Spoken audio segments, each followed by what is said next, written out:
Ana, zuen institutuan adibidez nola egiten da aukeraketa? Badakigu ze nolako ezaugarriak izan behar dituen, baina orain aukeratu behar dugu, bilatu behar dugu pertsona hori. Nola egiten duzue, nork aukeratzen duen, nola ematen dan erreleboa?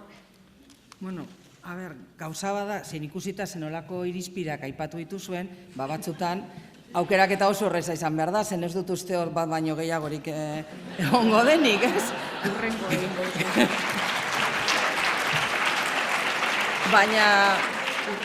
Baina, bueno, egia da batzutan beharrak direla, ez? Osa, hain zuzen ni fizika eta kimikakoa naiz, ez pentsa, eta hartu nuen euskerako mintegiko inok nahi etuelako. Bai? Orduan esan nahi dut horre lehenengo ez dakit inkoherentzia edo alegina be. Zelan egin behar da? Nik uste egon behar dela alde batetik horre jarraipen bat, eta gero sintonia. Zelan egiten dan? Gurean egia da bakarrik egin dela bitan, batez bezu joan zinenean, ez dakit horre ja astu indozun, ez?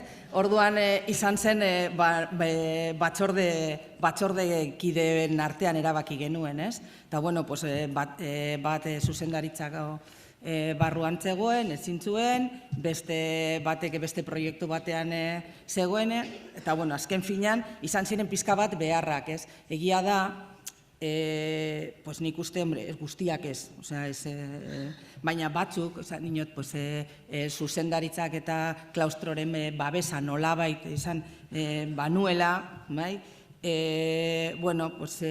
ez dakite oso ordenatua, baina iniziatiba duna edo behintzat pizka bat saltzero nintzen, orduan, badauz gauza batzuk momentu horretan eta gurutzetan geunden ere, orduan gauza ez dakitez, listoia zegoen oso altu, ez? Baina nik uste izan behar dela pizka bat hori lehen komentatu dudana, jarraipen bat gutxienez ezagutzen, aurretik ezagutzen dula nondik nora doan, ez? Eske Ulibarri ez badu ezagutzen zelan egin behar diren edo institutoko edo zentruko traiektoria horre ez badu ezagutzen, naiz eta intentzio oso naizan, eske lehenengo urtea galduta emango du, nik uste, bintzat, edo igual hor oso azkarra dela, ez? Orduan, proposamen moduan edo pizka bat horre errelebo ideala topatzen, bai irizpide bat izan ziteken, batzordekidea izatea aurretik, eta eraberean ere, teknikari lana usten diona,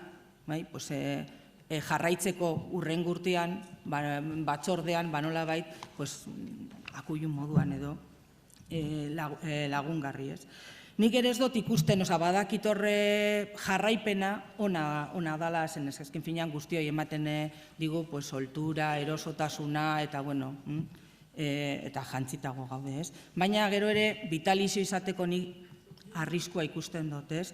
Alde batetik haize freskoak oso ondo datorre leku guztietan, eta nire zentroan behitzat edo nire egoeran ikusten dut urte batzuk horre pasatzen dutenean, eraginkortasuna galtzen dela. Azken finean, ez dakit ondo edo txarto, baina egiten dituzula gauzak, aurkezten dituzula proiektuak, tendozu rutina baten sartzen zara, eta orduan azken finean rutinak barruan integratuta daukaguna, batzutan ez gara kostientek horre existitzen dela eta hor gauzak egiten direla, ez?